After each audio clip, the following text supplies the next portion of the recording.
नमस्कार दोस्तों, I welcome you all in MPPSC express. ये है करंट अफेयर्स की नई सीरीज़ और इसमें हम लोग पढ़ रहे हैं गवर्नमेंट स्कीम्स के बारे में और आगे आने वाले गवर्नमेंट एग्जाम्स के लिए ये सीरीज़ जो करंट अफेयर्स की है बहुत ही महत्वपूर्ण है। तो प्लीज़ इसके एक भी लेक्चर को आप मिस ना करें। Apart from this current affairs की सीरीज़ हम लोग साथ साथ इंडियन पॉलिटी एंड इकोनॉमिक्स भी पढ़ रहे हैं, तो आप वो लेक्चर्स भी साथ साथ देखते जाएं। कल मैंने पीएम किसान योजना के बारे में बताया था और अगर आपने वो लेक्चर नहीं देखा तो ऊपर आई बटन पर मैं लिंक दे दूंगा, आप वो स्कीम को जरूर देखिए। और आज हम पढ़ेंगे प्रधानमंत्री फसल बीमा योजना के बारे में। तो चलिए देखते हैं। तो प्रधानमंत्री फसल बीमा योजना बेसिकली क्रॉप इंश्योरेंस स्कीम है। क्या होता था कि जब भी हमारे फार्मर्स भाई, हमारे किसान भाई जब भी कोई फसल को उगाते थे तो while different type of natural calamity के कारण, लाइक मौसम के कारण या डिफरेंट टाइप ऑफ इशू, प्राकृतिक इशू के कारण वो जो फसल थी वो नष्ट हो जाती थी। उससे हमारे किसान भाइयों का बहुत नुकसान होता था। तो किसान भाइयों को उनके क्रॉप लॉसेस से बचाने के लिए गवर्नमेंट ऑफ इंडिया ने 2016 में एक नई स्कीम लॉन्च की जिसको प्रधानमंत्री फसल बीमा योजना बोलते हैं। तो अब चलिए देखते हैं कि इस क्रॉप इंश्योरेंस स्कीम का जो उद्देश्य है वो क्या है। तो इसमें क्या है कि to provide insurance coverage and financial support to farmers in the event of natural calamity, pest and disease. मतलब किसान भाई बहनों को प्राकृतिक आपदा तथा विभिन्न कीटों और रोगों के कारण जो फसलों को हानि होती है उस स्थिति से बचाने के लिए ये जो स्कीम है उनको फाइनेंशियल सपोर्ट प्रोवाइड करेगी। उसके अलावा दूसरा है कि to stabilise the income of the farmers to insure their continuing.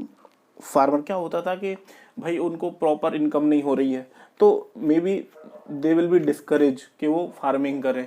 तो इस चीज़ को बचाने के लिए कि उनकी कृषि में निरंतरता आए, तो और उस निरंतरता के कारण उनका जो कृषि में जो उनका मन है वो लगा रहे। क्योंकि अब फाइनेंशियल असिस्टेंस गवर्नमेंट प्रोवाइड करेगी ताकि किसानों को भी एक मोटिवेशन रहेगा। ठीक है। तीसरा ये है to encourage farmers to adopt innovative and modern agriculture practice. ठीक है। तो किसान नए नए मॉडर्न एग्रीकल्चर प्रैक्टिस को अडॉप्ट करें, क्योंकि अब डिफरेंट टाइप ऑफ जो नेचुरल क्लाइमेटी होती है तो उनके क्या क्या प्रिवेंटिव मेजर्स हो सकते हैं इस फसल बीमा योजना में इस चीज़ को भी ध्यान रखा जाएगा। ठीक है।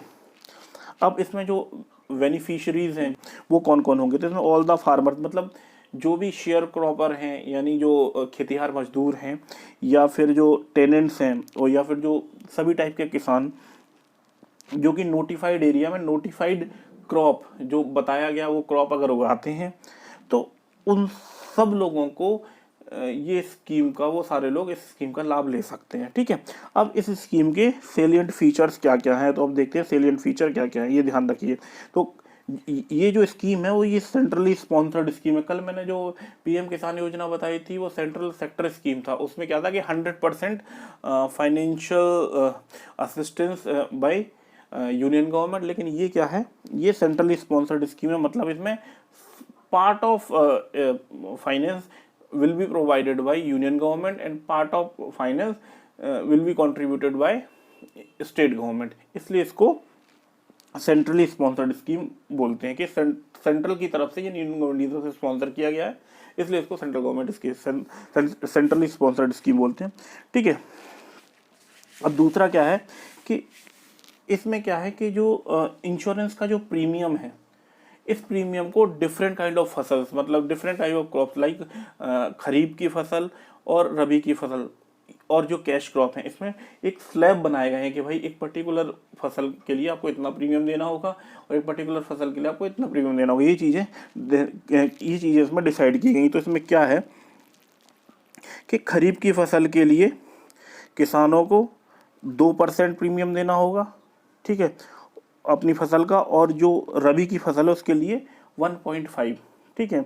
और जो कैश क्रॉप है, ठीक है, कैश क्रॉप के लिए 5% का प्रीमियम किसानों को देना होगा। और जो बचा हुआ प्रीमियम है उस प्रीमियम को स्टेट गवर्नमेंट और यूनियन गवर्नमेंट आधा आधा पे करेगी किसानों के बिहाफ में। ठीक है।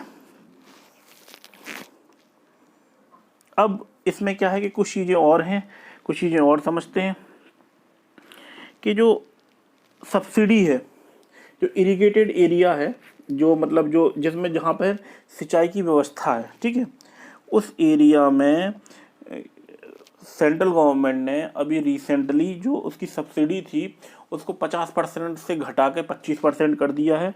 और जो इरिगेटेड एरिया नहीं है यानी अनइरिगेटेड एरिया है उसको सेंट्रल गवर्नमेंट ने 30% कर दिया है खरीफ की फसल के लिए। अब एक कुछ चीज़ें और हैं इसमें, वो हम देख लेते हैं। इसमें चीज़ें बताई गई हैं कि क्या क्या इसमें लॉसेस हो सकते हैं, मतलब किस किस टाइप के लॉसेस को इसमें बताया गया है। इसमें बताया गया है due to preventable risk like such as natural fire, lightning storm, hail storm, cyclone, typhoon, tempest, hurricane, tornado, risk due to flood, landslide, drought और जो ये ड्राई सीजन आ जाता है उसके कारण, ये सारी पेस्ट या पेस्ट डिसीज के कारण ये सारी चीज़ें इस इंश्योरेंस में इंक्लूड रहेंगी, ठीक है। अब आगे देखते हैं कि the post harvest losses are also covered include unseasonal cyclonic rainfall. मतलब जो पोस्ट हार्वेस्ट है, मतलब जो हमने कटाई कर दी, कटाई के बाद जो फसल है वो खेतों में पड़ी हुई है और उस समय साइक्लोन वगैरह आ जाए तो ये चीज़ें भी कवर इसमें की गई हैं, ठीक है। और अब इस एरिया को जो है, अब इस स्कीम को ना अब आगे देखते हैं। The scheme shall be implemented on the area basis approach, defined area यानी कुल मिला के पर्टिकुलर एरिया बेसिस अप्रोच, मतलब अभी कोई पर्टिकुलर एरिया को डिफाइन कर दिया गया कि भाई बताया गया कि भाई इस पर्टिकुलर एरिया में आप इस क्रॉप इंश्योरेंस स्कीम को इम्प्लीमेंट कर सकते हैं, ठीक है। और जो एरिया हो सकता है या तो वो विलेज होगा या विलेज से बड़ी जगह होगी, ठीक है। और इसको जियो मैप्ड या जियो फेंस कर सकते हैं, ये सारी चीज़ें हैं। Insured sum of the crop, अब देख जो है मतलब फसलों की बीमित राशि का क्या मतलब इसमें क्राइटेरिया वो समझते हैं। कुछ फसलें हैं जिनकी एमएसपी डिसाइडेड होती है, कुछ फसलें नहीं है उसकी एमएसपी डिसाइड नहीं होती है या उसकी एमएसपी नहीं होती है, तो स्टेट उसको चूज कर सकती है एक सर्टेन मेथड के द्वारा, ठीक है। अब दूसरी चीज़ क्या है कि भाई इसमें जो कंपनीज है, कौन कौन सी कंपनी पार्टिसिपेट कर सकती हैं, तो जितनी भी पब्लिक सेक्टर इंश्योरेंस कंपनी है या agriculture insurance company of India, United insurance company या प्राइवेट इंश्योरेंस कंपनी, उनको गवर्नमेंट के साथ में इम्पैनल्ड किया गया। अपार्ट फ्रॉम दैट जो स्टेट गवर्नमेंट है वो भी अपनी कोई बीमा कंपनी को स्टार्ट कर सकता है। अगर जो बीमा की जो है अगर 2 महीने से अधिक में अगर वो बीमा की राशि नहीं दे पाते हैं जो इंश्योरेंस कंपनी है, तो उनको 12% का इसमें उनको ब्याज देना होगा किसानों को, ठीक है। अब आगे समझते हैं। हालिया दिनों में government has modified some provisions for ongoing schemes of Pradhanmantri Fasal बीमा योजना। उसमें क्या है कि कंपनियों को जो इंश्योरेंस का जो बिजनेस दिया गया है वो या तो 3 साल तक के लिए दिया गया है, और कंपनी उसमें क्या कर सकती है 1 साल के लिए, 2 साल के लिए, 3 साल के लिए, 1 या 2 या 3 साल के स्लैब्स में अपना टेंडर फ्लोट कर सकती हैं कि भाई पर्टिकुलर कंपनी क्रॉप इंश्योरेंस के लिए टेंडर भर रही है या नहीं भर रही है, ठीक है। तो अब इसमें क्या है कि state not allowed to implement this scheme in the subsequent season in case of the. अब क्या है कि अगर मान लो कोई स्टेट ने किसी कंपनी का जो प्रीमियम है अगर वो देने में डिले कर दिया है, तो अगले सीजन के लिए वो स्टेट इस फसल बीमा योजना के लिए एप्लीकेबल नहीं होगा। और इसमें एक चीज़ और है कि जो कट ऑफ डेट है, मतलब जो डेट है उस पर्टिकुलर डेट तक खरीफ की फसल और रबी की फसल का इंश्योरेंस हो जाना चाहिए। तो खरीफ की फसल का जो है वो 31 मार्च है और जो रबी की फसल है उसका 30 सितंबर है, ठीक है। अब आगे देखते हैं।